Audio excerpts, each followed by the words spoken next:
고린도전서 1장 1절에서 9절의 말씀입니다. 불편하신 분은 앉으셔도 되고요. 우리 다 같이 하나님 말씀을 일어나서 함께 한번 교도하겠습니다. 1절입니다. 하나님의 뜻을 따라 그리스도 예수의 사도로 부르심을 받은 바울과 형제 소스데네는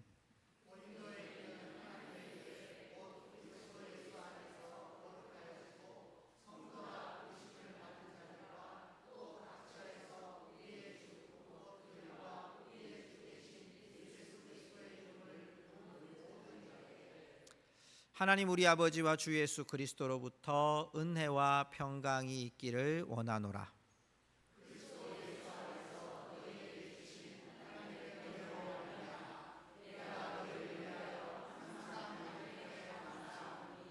이는 너희가 그 안에서 모든 일 곧 모든 언변과 모든 지식에 풍족함으로 너희가 모든 은사에 부족함이 없이 우리 주 예수 그리스도의 나타나심을 기다림이라.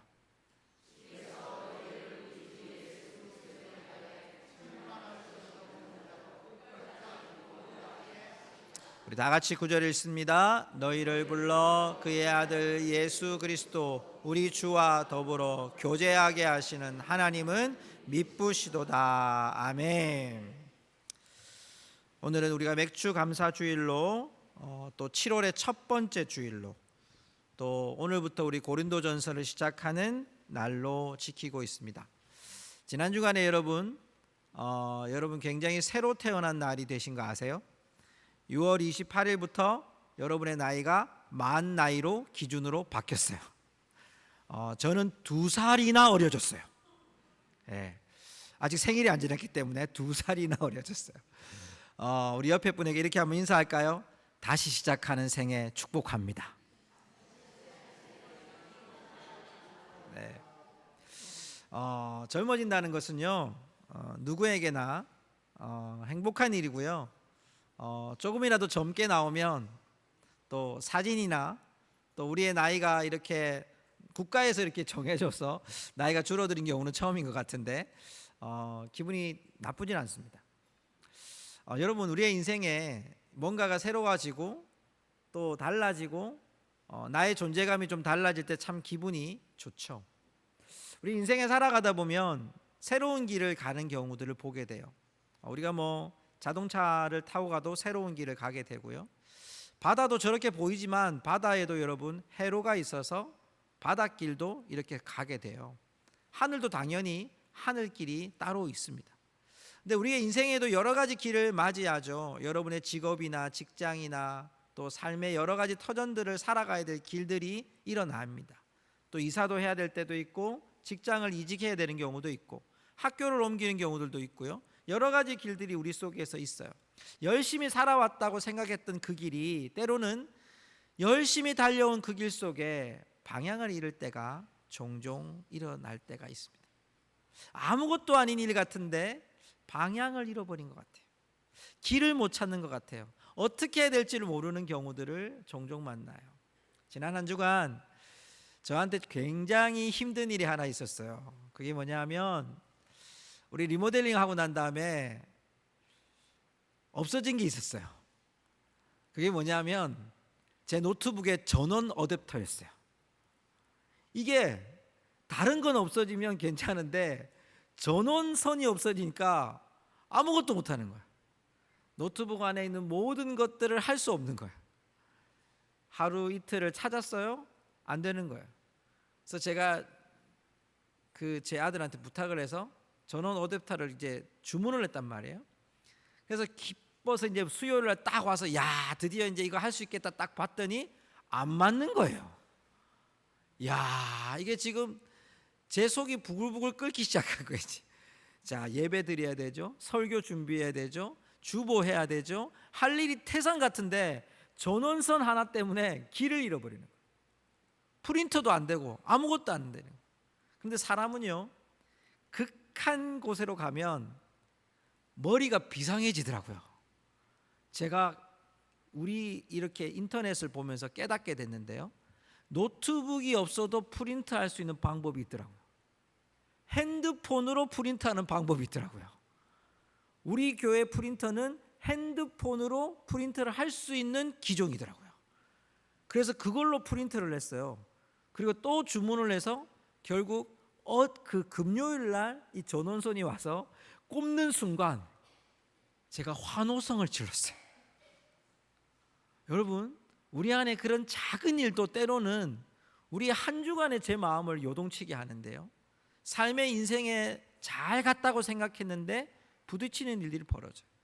오늘 바울은요, 고린도 교회에 편지를 보내는데, 이 고린도 교회는 겉으로 보면 부흥하는 교회고 사람들이 많고요, 은사가 많고요, 능력이 나타나는 교회.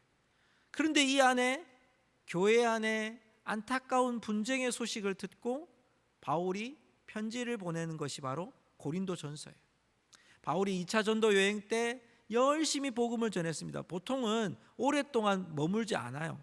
근데 고린도 같은 경우는 1년 6개월 동안 머물면서 주의 복음을 전했고 많은 능력들이 나타났습니다.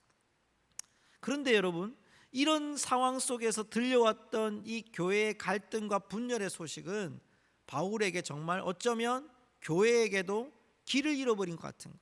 열심히 수고하고 열심히 애를 썼는데 들려오는 소식은 교회 안에 분열이라는, 얼마나 마음이 아프겠어요. 이 마음 아픈 바울이 고린도 교회를 향해서 이제 편지를 쓰고 있는 거예요.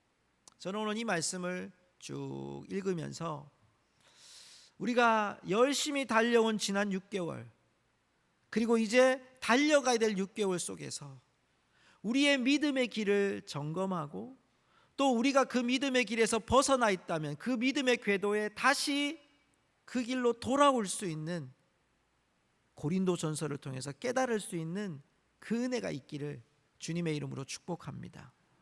고린도는요, 원래 이렇게 무너졌던 곳인데 주전 44년경에 이 고린도가 다시 부흥을 하는 일이 벌어지고요, 특별히 그 바울 시대에는 무려 그 도시에만 60만 명의 인구가 있을 정도로 아주 부강하고 상업적으로, 행정적으로, 여러분 그리스 아시죠? 그리스 아테네가 아주 유명한데, 그리스라는 나라의 네 번째로 큰 도시고 또 행정적으로는 수도가 있는 도시가 바로 고린도였다. 여러분, 오늘 이 고린도 전서를 통해서 특별히 오늘 제가 첫 번째 시간에 우리의 믿음의 궤도를 회복하는 그 첫 번째 길이 감사에서 시작되는 것을 오늘 함께 나누면서 주의 말씀 안에, 특별히 맥주 감사 주일에 하나님이 주시는 큰 은혜로 우리의 믿음의 궤도를 찾아가는 우리 성도들이 되시기를 주의 이름으로 축복합니다. 그 믿음의 궤도 첫 번째 감사함으로 찾아가는 그 키포인트가 바로 오늘 말씀 1절에 있어요. 우리 1절의 말씀 한번 볼까요? 1절의 말씀 보면 하나님의 뜻을 따라 그리스도 예수의 사도로 부르심을 받은 바울과 형제 소수대대는, 이렇게 돼 있어요. 자, 여기 보니까 두 가지의 바울의 직업적인 표현이 나와요. 하나는 뭐냐 하면 사도라고 돼 있고요, 또 하나는 부르심을 받은 바울, 이렇게 돼 있어요. 물론 여러분, 사도라는 말 자체는요, 여러분 당시에 예수님의 제자들만 불렀던 이름이 사도예요. 예수님을 직접 경험했던 자들이 바로 사도고 초대교회 지도자들이었습니다. 근데 오늘 여러분, 바울을 자신이 사도라고 말해요. 예수 그리스도의 사도다. 여러분이 사도라는 말의 의미는 특사라는 의미예요. 하나님이 특별히 사명을 주어서 보낸 자다. 그리고 여러분, 여기에 나오는 소스데네, 형제라고 돼 있죠. 이 형제라는 말 자체는요, 그냥 우리가 혈연적인 형제이기도 하지만 여기에 형제라는 원래 의미는 자궁을 같이 가지고 있었던 사람, 이런 뜻이거든요. 그러니까 형제라는 말이 이 안에서 뜻을 같이 했다, 이런 뜻이에요. 그런데 오늘 이 말씀 속에 사도로 부르심을 받고 형제인 소수네와 함께 고린도 교회에 편지하는 바울, 그 바울이 이 고린도 교회를 이렇게 귀하게 여기는 두 단어를 2절에서 찾을 수 있어요. 잘 보시면 한번 따라 합시다. 하나님의 교회. 자, 이게 여러분 2단에서 너무 많이 써버렸기 때문에 우리가 지금 잘 못 쓰는 것 이름 중에 하나가 이거예요. 하나님의 교회. 원래 성경에 먼저 우리 교회가 하나님의 교회라고 돼요. 또 하나 여러분 따라 합시다. 성도. 자, 하나님의 교회와 성도라는 이름을 여러분 기억하십시오. 감사의 궤도를 우리가 하나님의 믿음의 궤도로 넘어갈 수 있는, 되찾을 수 있는 첫 번째 비결은 감사인데, 그 출발점이 어디에 있냐면, 한 번 더 따라합시다. 하나님의 교회 성도. 이게 왜 중요하냐면 고린도라는 지역을 우리가 이해해야 돼. 고린도는 상업적으로 굉장히 번성한 곳이에요. 유통과 물류의 중심이에요. 행정의 중심이에요. 그러다 보니까 그때 당시에 있는 이 고린도라고 하는 것에 여러분 마치 이 고린도라는 지명을 가지고 고유명사가 당시에 있었어요. 그게 뭐냐면 고린디아 로마이라는 말이 있었어요. 이 말이 뭐냐면 고린도 사람들처럼 행하다, 이런 뜻인데, 그걸 다른 말로 말하면 음행을 행하는 도시라는 게 고린도. 쉽게 말하면 돈이 많은 거예요. 행정적으로, 상업적으로, 물류적으로 돈이 많이 모이는 곳이 되니까 그 돈을 쓰려고 하니까 각종 여러분 여러 나라의 신들, 신상들, 이런 악한 여러분 음란한 것들이 그 고린도 안에 있는 거예요. 고린도 사람들은 다 어떤 사람? 음행하는 사람, 음란한 사람, 고린도 사람. 그런데 그런 고린도 안에 하나님의 교회 성도, 이게 중요해요. 그 여러분 어떻게 보면 세상으로 보면 돈이 많고 행정적으로 또 물류적으로 상업적으로 너무나도 번성한 그곳, 악한 음란의 도시 그곳의 고린도 교회는 어떻게 여러분 바울이 여기고 있습니까? 비록 분쟁하고 있고 또 비록 교회가 어려움을 만나고 있지만 너희들의 교회는 하나님의 교회야. 너희들은 그 속에 하나님의 성도야 라고 바울이 오늘 여기 고린도 교회 성도들한테 선포하고 있는 거예요. 여러분, 성도라는 이름은요, 집사가 아닌 사람이 성도가 아니에요. 목사도 성도고요, 장로님, 권사님, 안수 집사님 다 성도예요. 서리 집사님도 다 성도예요. 여러분, 성도란 말은 하나님께 바쳐진 사람이 성도예요. 예수 그리스도를 구주로 영접한 사람은 여러분 그리스도께서 내 안에 거하셔서 내가 그리스도 안에서 바쳐진 하나님의 백성이며 하나님의 자녀인 줄로 믿습니다. 여러분, 하나님의 자녀인 우리들이 바로 성도라는 거예요. 이걸 보면서 바울이 말하는 거예요. 우리의 연약한 교회의 모습, 성도의 모습이 있지만 우리는 누구냐? 우리의 믿음은 어디서부터 시작되느냐? 우리는 하나님의 교회야. 하나님께서 예수 그리스도로 피로 값주고 세우신 교회야. 그 안에 우리가 성도야. 우리가 분열했고 교회 안에서 지금 싸움이 일어나고 분쟁이 일어나고 서로에 대한 갈등이 일어나는 이 시점에서도 우리는 누구냐? 이 시대 안에 하나님의 교회의 성도로 부름받은 자들입니다. 바울이 오늘 우리에게 선포하고 있는 거예요. 성도 여러분, 우리가 왜 성도가 될 수 있었습니까? 우리가 왜 성도입니까? 데살로니가전서 3장 13절은 우리에게 이렇게 말하고 있어요. 데살로니가전서 3장 13절에 보면 이런 구절이 있습니다. 너의 마음을 굳건하게 하시고 우리 주 예수께서 그의 모든 성도와 함께 강림하실 때에, 자, 누구와 함께 강림하실 때에? 성도와 함께. 하나님 우리 아버지 앞에서 거룩함에 흠이 없게 하시기를 원하노라. 자, 성도가 어떤 사람이냐면 모든 성도와 함께 우리 주 예수께서 다시 오실 때 그 성도와 함께 하나님의 나라에 임할 자들이 성도라는 거예요. 그 성도가 고린도 교회 안에 있다는 거예요. 성도 여러분, 이것을 바꿔 말하면 우리가 누구냐는 거예요. 우리의 믿음의 궤도가 좀 벗어나 있을 때, 우리가 길을 찾지 못할 때, 하나님이 어디 계신지 보이지 않을 때 우리가 여러분 찾아야 될 것이 무엇이냐면 세상에서 내가 어떤 사람이고 난 누구이고 나는 어느 정도의 레벨을 가진 사람이고 나는 어떤 능력을 가지고 있고, 이게 아니라 하나님의 교회 성도로 내가 부르심을 받았다는 거. 여러분, 이 사실을 가지고 다시 믿음의 궤도로, 감사의 고백으로, 감사의 은혜로 그 믿음의 궤도로 회복할 수 있기를 주님의 이름으로 축복합니다. 연약한 믿음으로 보지 마십시오. 현재의 상황으로 보지 마십시오. 나는 누구냐? 예수 그리스도의 십자가로 말미암아 하나님의 자녀를 입게 된, 하나님께 접붙임 받은 하나님의 백성이 되었다는 거예요. 자, 그러면서 오늘 바울이요 5절부터 7절까지 감사의 고백으로 여러분 풍성하게 나아가고 있는 것을 보게 돼. 자, 5절의 말씀, 오늘 본문 5절의 말씀으로 볼까요? 첫 번째 감사가 나옵니다. 4절에 보면 바울이 이제 내가 너희를 위하여 항상 하나님께 감사한다. 그러면서 5절에 그 첫 번째 감사가 이렇게 나옵니다. 우리 한번 읽어볼까요? 이는 너희가 그 안에서 모든 일 곧 모든 언변과 모든 지식에 풍족함으로.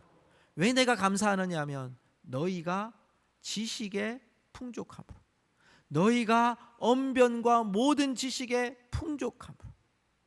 여러분, 여기에 나오는 이 풍족함이라고 하는 이 의미는요, 우리가 알고 있는 부자 되는 풍성함이 아니에요. 풍족함이 아니에요. 이 단어와 동일하게 썼던 단어가 고린도후서 6장 10절에 나와요. 고린도후서 6장 10절에 보면 이런 구절이 나옵니다. 근심하는 자 같으나 항상 기뻐하고, 가난한 자 같으나 많은 사람을 부요하게 하고, 아무것도 없는 자 같으나 모든 것을 가진 자로다. 자, 한번 따라 할까요? 많은 사람을 부요하게 하고. 자, 여기 부요하다는 말이 풍족하다는 말. 이게 여러분 플루토스라는 말인데, 이 부요라고 하는 말은요, 능력이라는 말이에요. 하나님이 우리에게 말과 언변과 그 말과 능력을 불어넣어 주셔서 우리가 복음 안에서 복음을 이야기하고 복음으로 살게 되고, 특별히 여러분 여기에 나오는 언변이란 말, 여러분 지식이라는 말은요, 우리가 말하고 있는 그 말, 머릿속에 있는, 여러분 잠재되어 있는 여러분 이것만을 말하는 것이 아니라, 여기 나오는 지식은요, 우리가 살아가는 지식을 말해요. 예수님의 인격과 사역이 우리의 삶에 배어 나오는 지식을 말하는 거예요. 그 말은 뭘 말합니까? 오늘 말씀에 풍족함으로, 너희 언변과 지식의 풍족함으로 내가 감사한다. 무슨 말입니까? 너희들의 삶을 통해서 예수 그리스도를 닮아가는 삶이 있어진 것을 내가 감사한다. 여러분, 우리의 그 첫 번째 감사를 잘 돌아보십시오. 오늘 이 고린도는 우상 숭배로 혼탁한 곳입니다. 영적으로 혼란한 곳입니다. 그런데 하나님의 백성이, 하나님의 교회에 하나님의 백성이, 성도가 예수를 닮아가고자 하는 그 마음과 중심이 있었던 것을 바울이 감사함으로 고백하고 있는 거예요. 성도 여러분, 우리의 감사가 어디에 있습니까? 하나님이 우리를 풍요롭게 하셔서 예수를 닮아가는 삶이 되게 하신 것, 여러분 그것이 우리의 첫 번째 감사인 줄 믿습니다. 우리의 연약함이 있어요. 그런데 우리가 가는 방향이 주님께로 가고 있는 거예요. 계속 교훈을 받는 거예요. 깨달음을 받는 거예요. 연약함으로 절망하지만, 부족하지만 그 속에서 하나님의 음성을 듣는 거예요. 또 음성을 듣고자 오늘도 이 자리에 나왔잖아요. 또 음성을 듣고자 여러분 주님 앞에 예배드리잖아요. 또 음성을 듣고자 하나님 앞에 봉사하잖아요. 여러분 그것이 주님을 닮아가고자 하는 한 방향으로 나갔던 것을 바울이 감사하는 거예요. 두 번째 감사는 6절입니다. 오늘 6절의 말씀에 보면 오늘 그리스도의 증거가 너희 중에 견고하게 되어라고 되어 있어요. 여러분, 견고하다는 말은요, 자의적인 노력이 아니고 견고하도록 만드시는 분이 있다는 거예요. 그리스도의 증거가 너희들의 삶을 통해서 강권적인 힘을 통해서 주도하시고 통치하시고 하나님의 개입하심을 통해서 너희들의 믿음을 강건하게 하심을 감사한다는 거예요. 여러분, 제가 이번에 우리 교회 공사를 하면서 시멘트를 이렇게 보게 됐어요. 물론 다른 걸 이렇게 붙이고 하는 것을 물론 봤는데 그것도 비슷한데요. 시멘트는 여러분 어떻습니까? 시멘트에다가 시멘트 가루잖아요. 가루. 거기다가 몰타르 같이 가루가 있으면 거기다가 물을 붓고 이렇게 이깁니다. 그래서 내가 원하는 곳에다가 여러분 시멘트를 이렇게 삽질을 해가지고 거기다가 딱 올려놔요. 그리고 나면 하루 지나면 조금씩 굳어져요. 그리고 단단하게 돼버려요. 견고하다는 말이 이 말이에요. 하나님이 우리들을 연약한 믿음 속에 마치 이기셔서 그것을 통해서 내가 하나님의 뜻에 원하는 방향과 그 틀로 하나님이 나를 견고하게 인도해 주신 것, 단단하게 인도해 주신 것, 그것을 확고하게 인도해 주신 것을 감사하는 바울의 고백이라. 여러분, 감사는 어디에 포인트가 있는지를 잘 보셔야 돼요. 우리가 받은 것, 우리가 얻은 것, 내가 원하는 대로 하나님께서 이루어 주신 것, 물론 감사해요.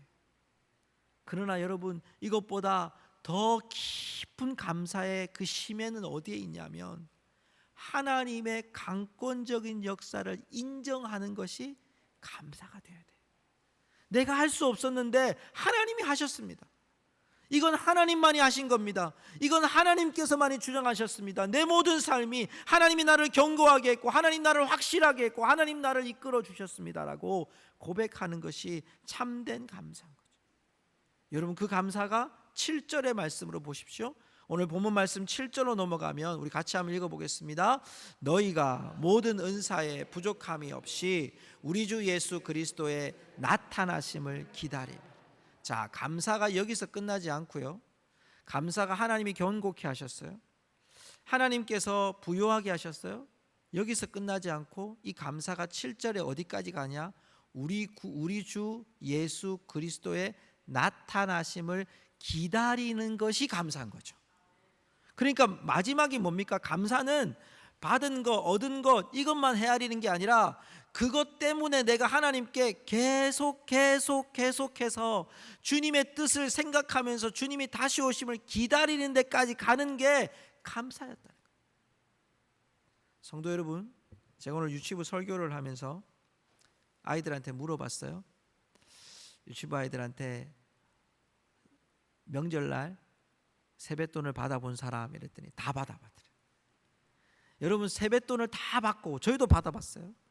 여러분, 받을 때는 너무 할아버지 할머니 주신 큰아버지 큰할머니 얼마나 좋아요. 그냥 저희 이제 집안에도 보면 이렇게 어르신들이 줄 때 처음에는요 이렇게 나이 차로 탁탁 주시고 있잖아요. 이게 또 저희 그 집안의 할머니 한 분은요 저희 아버님을 너무 좋아하시는 거예요. 저희 아버님이 워낙 잘하셔가지고. 근데 그 아버지의 자녀인 저한테만 주시는 분이 있어요, 할머니가. 근데 저는 그 할머니가 싫을까요? 좋을까요? 항상 좋죠. 나만 주니까. 그죠? 그런데 여러분, 하나님이 우리에게 이게 여러분 제가 왜 이 말씀을 드리냐면 감사가요 줄 때만 감사해요. 그죠? 근데 지나가도 다음에는 어떨까요? 아, 할머니는 나에게, 할아버지는 나에게, 아빠는 나에게, 엄마는 나에게 기대하며 사는 거예요. 다음 명절 때 절대로 안 찾아간다는 말 안 해요. 반드시 찾아가야 된다고 얘기해요. 꿍꿍이 속은 다 알지만. 그렇죠? 왜? 그분에 대한 기대가 있는 거죠. 여러분, 우리의 이 기다림이 뭘까요? 예수 그리스도께서 나를 견고하게 하셨어요. 나를 하나님께서 여러분 부유하게 하셨어요. 헤아릴 수 없는 하나님의 은혜가 우리에게 주어졌어요. 그래서 이 세상에서 끝나는 게 아니라 주님이 오실 때까지 기다리는 거예요. 이게 우리의 감사라는 거예요. 바울은 오늘 우리를 풍족하게 하셨습니다. 우리를 견고하게 하셨습니다. 우리를 기다리게 하셨습니다. 그리고 오늘 7절에 모든 은사에 부족함이 없이. 여러분, 고린도 교회는요 우리 나중에 살펴보겠지만 12장과 14장에 가면 엄청난 은사들이 나옵니다. 지금은 여러분 있을 수도 없었던 은사들이 그게 막 나와요. 예언하고 방언 통역하고 이런 일들이 막 일어나요. 그런 모든 은사, 제가 원어 성경을 보다가요 이 은사라는 말이 카리스마라는 뜻이래요. 특별하게 주어지는 거랍니다. 여러분, 하나님이 여러분에게 주신 은사가 있다면 하나님이 여러분에게 카리스마 주신 거예요. 그 은혜로 말미암아 하나님이 오실 때까지 기다리라고 우리에게 그 은사로 증거를 주셨다는 거예요. 사랑하는 성도 여러분, 감사는요 헤아리는 것으로만 끝나는 것이 아니라 살아냄을 통해서 감사의 증거가 우리를 통해서 일어나야 될 줄로 믿습니다. 여러분, 그게 우리 안에 일어나는 거죠. 우리가 지금 카페를 하죠. 여러분, 하나님 너무 감사하잖아요. 그럼 어떻게 될까요? 계속 와야 되는 거예요. 차도 마시고 계속 여러분 그 안에서 교제해야 되는 것처럼, 여러분 우리의 하나님은 우리의 연약함 속에서도 강력한 붙드심을 통해서 우리의 길을 부요하게 하셨고 견고하게 하셨고 그 믿음으로 살아가게 하셨어요. 오늘 9절의 말씀은 우리에게 이렇게 결론을 지어줍니다. 9절의 말씀입니다. 오늘 본문 말씀 9절의 말씀 한번 띄워주실래요? 9절입니다. 같이 읽겠습니다. 너희를 불러 그의 아들 예수 그리스도 우리 주와 더불어 교제하게 하시는 하나님은 미쁘시도다. 자, 여러분 미쁘시도다 이 말, 우리와 교제하게 하신 하나님은 약속을 지키시는 신실하신 분입니다. 저는 이 말씀을 메시지 성경을 한번 띄워주세요. 메시지 성경을 보고 너무 좋았어요. 우리 같이 한번 읽어볼까요? 9절의 말씀을 같이 읽겠습니다. 하나님께서 여러분을 결코 포기하지 않으실 것입니다. 그 점을 절대 잊지 마십시오. 감사의 마지막 결론이 뭐냐면 하나님은 미쁘십니다. 하나님은 여러분 포기하지 않습니다. 이거 잊지 마십시오, 이거예요. 성도 여러분, 감사는요 헤아리는 첫 번째 감사가 있어요. 두 번째 감사는요 하나님의 강권적인 은혜들이 우리 안에 있음을 기억하는 게 감사예요. 마지막 세 번째, 그 감사의 궤도로, 믿음의 궤도로 올라가는 마지막 발걸음이 뭐냐면 하나님은 결코 나를 포기하지 않는다. 우리 한번 따라 합시다. 하나님은 결코 나를 포기하지 않는다. 아멘. 여러분 이 믿음 가지십시오. 이게 우리 안에 믿음의 궤도로 올라가는, 감사가 우리들을 하나님의 뜻 안에 믿음의 궤도로 오르게 하는 여러분 핵심 포인트입니다. 오늘 이 말씀 마음에 잘 새기셔서 우리의 믿음의 기도를 이탈하지 않고 믿음의 궤도에 들어가서 감사함이 넘치고 우리를 부욕해 하고 우리를 견고케 하고 우리를 그리스도의 날까지 기다리게 하시는 미쁘신, 우리를 결코 포기하지 않으시는 하나님을 바라보는 우리 성도들 되시기를 주의 이름으로 축복합니다.